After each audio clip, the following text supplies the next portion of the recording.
الحمد لله الذي أنزل القرآن في شهر رمضان هدى للناس وبينات من الهدى والفرقان. Ma'asyiral muslimin, jamaah salat Jumat yang dimuliakan oleh Allah,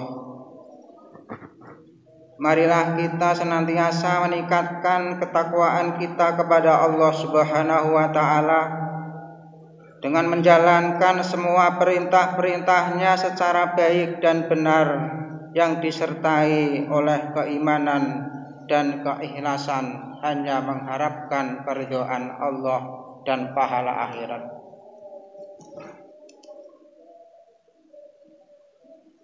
Takwa juga berarti meninggalkan segala larangan-larangannya karena Allah semata, hanya mengharapkan keridhaannya, mengharapkan surga dan pengampunannya sehingga terbebas dari siksa api neraka. Bukan karena orang lain, riya maupun sum'ah. Kaum muslimin jamaah sholat Jumat yang dimuliakan oleh Allah, perlu diketahui bahwa saat ini kita menjalankan ibadah puasa selama 2 minggu. Ini berarti kita dalam suasana peringatan nuzulul Quran, yakni peringatan turunnya Al-Quran. Bagi kaum muslimin, peringatan ini penting karena peringatan ini merupakan peringatan terhadap peristiwa yang amat agung yang terjadi beberapa abad yang silam. Peristiwa yang membawa pandangan-pandangan baru bagi umat Islam terhadap alam semesta dan kehidupan.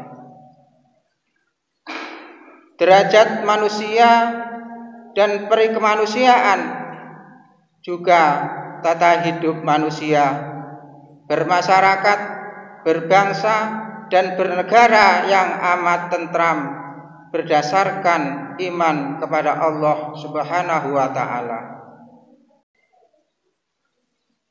Kita umat Islam yang memperingati nuzulul Quran karena kita berkeyakinan bahwa Al-Quran itu adalah kitab yang memuat petunjuk-petunjuk hidup yang diturunkan kepada Rasulullah Shallallahu Alaihi Wasallam sebagai rahmat bagi sekalian alam.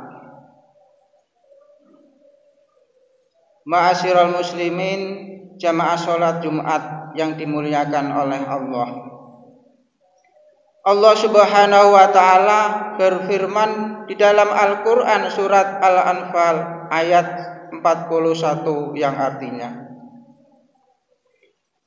beberapa hari yang ditentukan itu ialah bulan Ramadan, bulan yang di dalamnya diturunkan permulaan Al-Quran sebagai petunjuk bagi manusia dan penjelasan-penjelasan mengenai petunjuk itu dan pembeda antara yang baik dan yang batil. Dan firman-Nya dalam surat Al-Anfal ayat 41 yang artinya, jika kamu beriman kepada Allah dan kepada apa yang Allah turunkan kepada hamba-Nya Muhammad di hari Furqan, yaitu di hari bertemunya 2 pasukan. Ayat tadi menjelaskan bahwa Al-Quran itu diturunkan kepada Nabi Muhammad Shallallahu Alaihi Wasallam pada hari bertemunya 2 pasukan.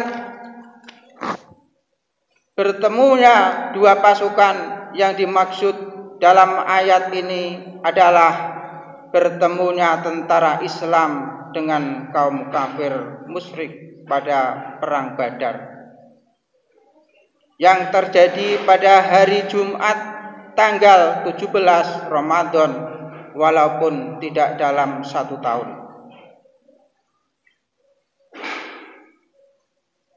Ayat Al-Quran yang mula-mula turun adalah Al-Alaq ayat 1-5. Surat Al-Alaq ayat 1-5 ini adalah ayat yang pertama kali diturunkan, namun belum merupakan ayat dakwah, hanya bersifat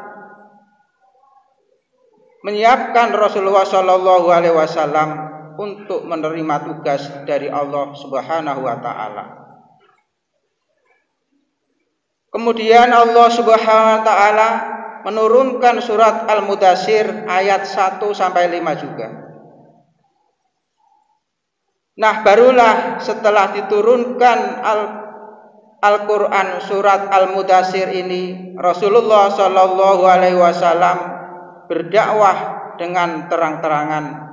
Kemudian ayat-ayat selanjutnya turun untuk pedoman dakwah yang mengandung perintah dan larangan.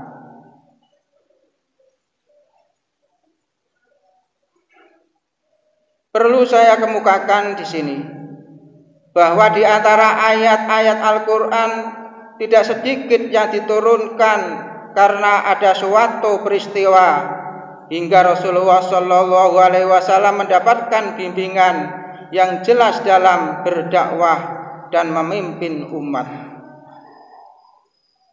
Segala kata-kata Nabi,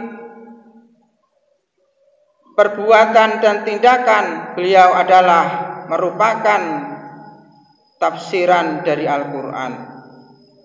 Makanya ketika Siti Aisyah ditanya oleh sahabat, bagaimana akhlak Rasulullah, menjawab, akhlak Rasulullah adalah Al-Quran.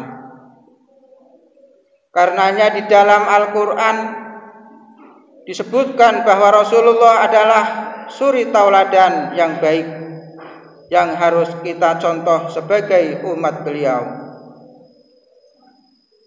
Apa yang beliau katakan, apa yang beliau kerjakan, semua dicontoh oleh para sahabatnya karena cintanya kepada beliau. Kita sebagai umatnya yang mengaku mencintai beliau haruslah senantiasa membuktikan dengan mencontoh sikap beliau, karena beliau diibaratkan sebagai Al-Quran yang berjalan. Qala Allah Ta'ala fil Qur'anil Karim, a'udzu billahi minasy syaithanir rajim. Wa tara kulla ummatin jasiyatin kulla ummatin tud'i ila kitabiha al-yawma tujzauna ma kuntum ta'malun. Allahumma warda an kulli sahabati ajma'i wa tabi'ina warhamna ma'ahum birahmatika ya arhamar